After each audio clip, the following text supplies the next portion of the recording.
Bonjour à tous. J'avais besoin de certaines choses en prévision du Salon des métiers d'art de Chouilly dans la Marne qui aura lieu du 30 novembre au 1er décembre de cette année.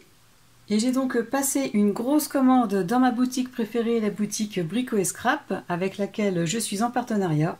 Et je voulais partager avec vous mes achats. Dans un premier temps, je vais ouvrir le colis et sortir les articles. Et ensuite, je vous les présenterai un peu plus en détail.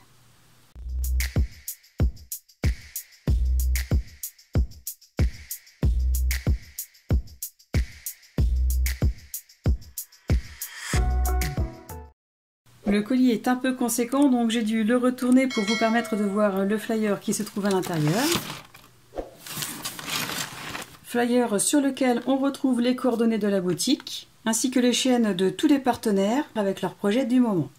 Je vais tout sortir du carton et vous présenter mes achats. Comme d'habitude, on peut constater que tous les produits sont bien protégés avec un rembourrage, puis ensuite par un film cristal. J'ai retiré le papier cristal qui maintenait tous les articles. En plus du flyer, on retrouve un récapitulatif de la commande dans chaque colis. On retrouve aussi nos petites gourmandises. Je vois aussi que j'ai reçu en cadeau ces deux feutres. Ce sont des feutres à alcool de la marque Couture Création. Donc à voir ce que je vais faire pour les tester. J'ai pris un pistolet chauffant. J'ai pris 3 encres E-Ink de couleur Coffee. J'ai pris la Distress Oxide de couleur Walnut Stain. La Distress Oxide de couleur Scorch Timber. Un plioir en téflon. Du ruban satin de couleur ivoire. Un moule de la collection Golden Harmony de la marque Stamperia. Un autre moule en silicone de la même marque et de la même collection. Une découpe en MDF de la marque Stamperia. Un chips. J'ai repris aussi la collection Madness de la marque Bella Luna Craft. Je les ai repris en format 20-20 et en format 30-30.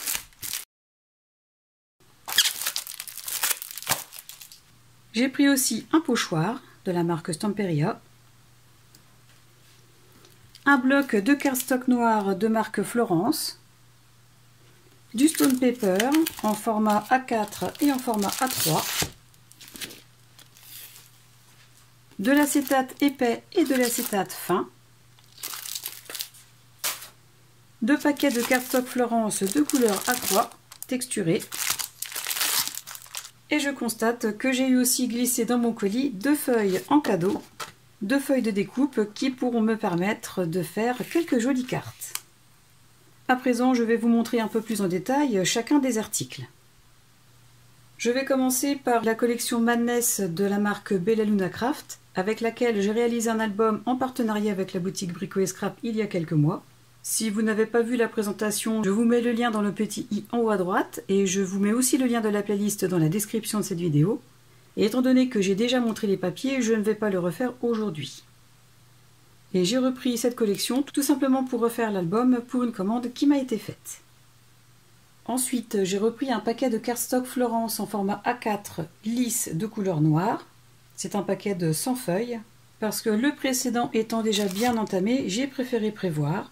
Et donc je vous vante assez régulièrement la qualité de cette marque qui en fait pour moi le cardstock de référence.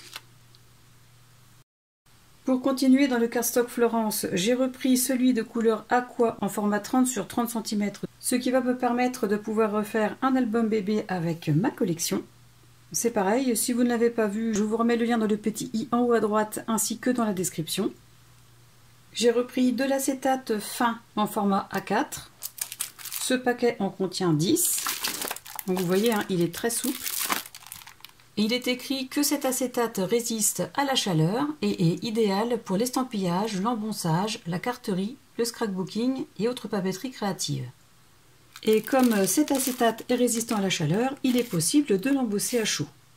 J'ai repris aussi de l'acétate épais.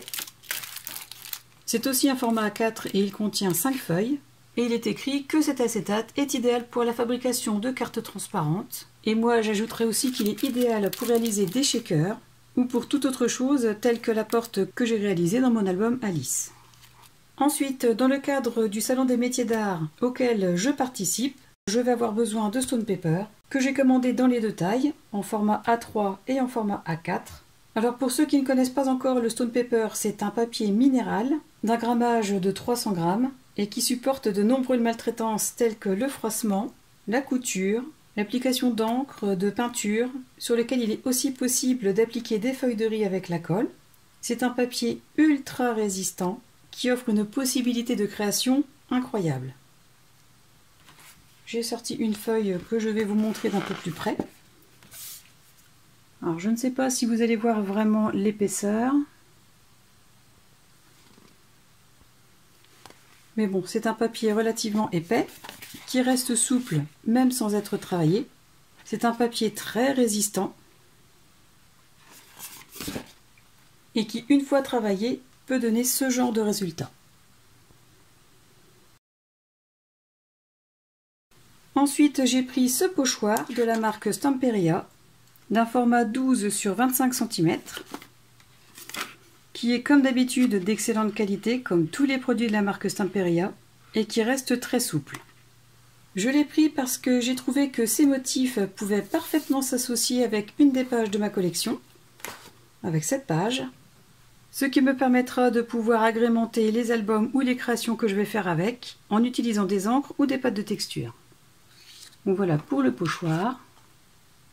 Ensuite, j'ai pris un pistolet à chaleur, pour la simple et bonne raison que lors des ateliers que j'ai animés au salon Escrapade en Ardennes le week-end dernier, un de ceux que j'avais, qui était très vieux et de très mauvaise qualité, a fini par avoir l'embout qui a fondu.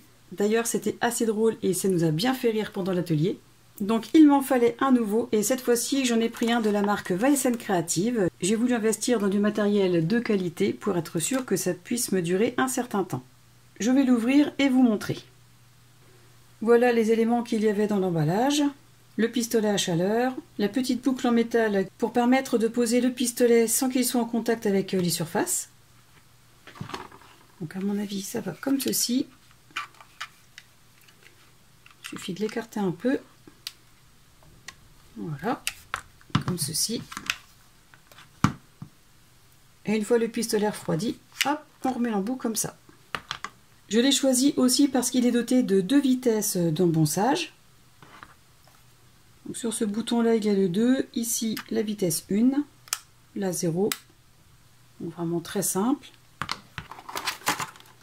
Et derrière, il est écrit que sa source de chaleur est concentrée pour faire fondre les poudres de gaufrage, sécher la peinture, la colle et l'encre et rétrécir le plastique. C'est-à-dire qu'on peut l'utiliser aussi avec du plastique fou qui évite de cette façon de mettre les créations dans un four qui pour moi reste tout de même toxique de faire ça dans son four domestique. Donc cet outil peut être utilisé pour toutes ces fonctions et ce que j'apprécie c'est son embout grillagé qui à mon avis doit faire en sorte que la chaleur soit bien dirigée et bien diffuse. Voilà pour ce pistolet à chaleur. Ensuite, j'ai repris du ruban de la marque Weissen Creative en 6 mm de couleur ivoire. Il y a 10 mètres de ruban à l'intérieur. Je l'ai pris pour réaliser certains projets et comme j'ai déjà eu l'occasion de l'utiliser, j'en ai repris sans hésiter. Voilà, c'est un ruban très souple, de très bonne qualité. Donc voilà. Ensuite, en cherchant un article dans la boutique, je suis tombée sur ce plioir en téflon, chose qui m'a surprise parce que les plioirs en téflon sont très difficiles à trouver. Et quand j'ai vu celui-ci qui est spécifique pour le cartonnage, j'ai eu envie d'en prendre un pour l'essayer. C'est un plioir de la marque Artist Décor. Donc voici à quoi il ressemble. Alors on constate qu'il y a plusieurs parties sur ce plioir. Une partie plate, une partie arrondie, une partie pointue et une partie plate beaucoup plus grande. Les trois côtés sont taillés en biseau. Je vais vous le montrer d'un peu plus près. Voilà. Ce qui va permettre de pouvoir soit de bien travailler les plis, ou soit de coller comme la spatule We Are Memory Keeper, qui est une sorte de maroufle. Et ce côté pointu, certainement pour permettre d'atteindre les parties qu'il n'est pas possible d'atteindre avec d'autres plioirs plus épais et plus arrondis. L'avantage des plioirs en téflon, c'est qu'ils ne laissent pas de traces sur les papiers quand on passe dessus. Je vais vous montrer sur une chute de papier noir. Je l'applique grossièrement. Je passe le plioir. Donc effectivement, il n'y a pas de traces brillantes, comme ça arrive parfois avec certains autres plioirs. Comme par exemple celui-ci que j'ai depuis que j'ai commencé le scrap, qui est un plioir en os. Et je ne sais pas si vous allez bien voir.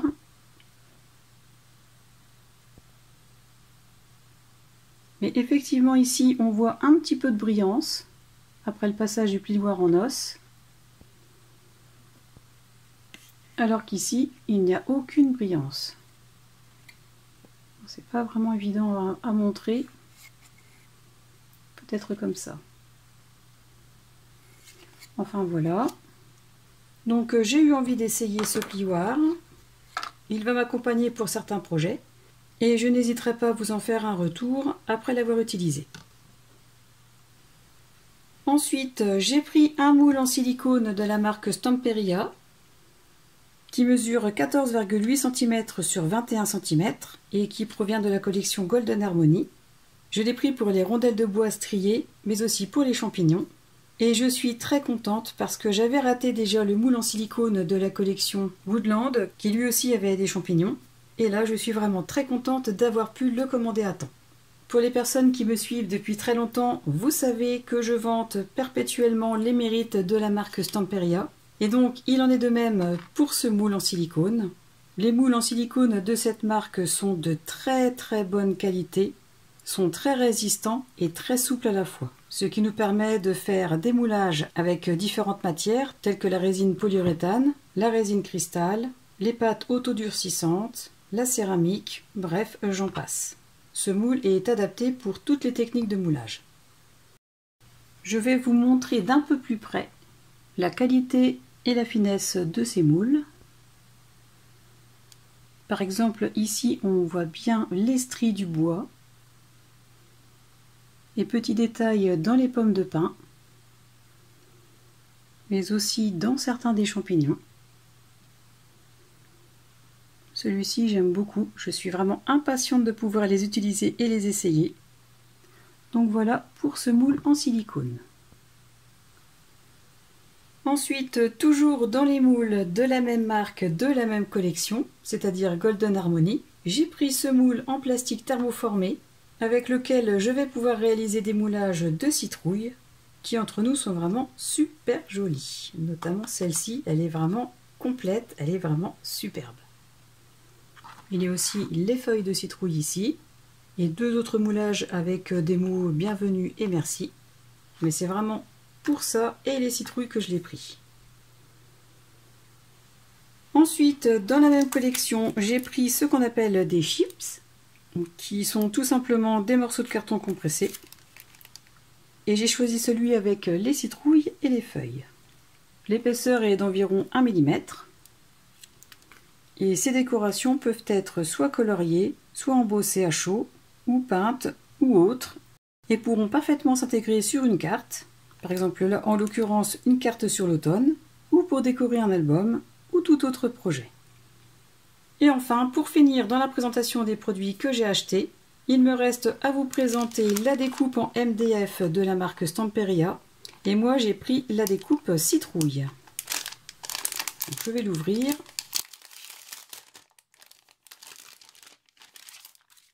C'est une découpe en deux parties. La première partie est un socle Et la deuxième partie vient se poser dessus. Alors avec cette découpe, il va être possible de créer plusieurs sortes de décorations. Je n'ai pas encore d'idée très précise pour l'instant, mais c'est certain que je vais en faire quelque chose. La présentation des articles de ma nouvelle commande de la boutique Brico & Scrap est à présent terminée. J'espère qu'elle aura pu vous donner une idée un peu plus précise des articles auxquels vous aurez pensé. Comme d'habitude, si vous avez aimé cette vidéo, pensez à cliquer sur le pouce vers le haut, à vous abonner à ma chaîne pour ceux qui ne l'ont pas fait, et à la partager pour me soutenir. En attendant la prochaine vidéo ou le prochain tuto, je vous souhaite à tous de passer une excellente journée et je vous dis à très bientôt. Au revoir!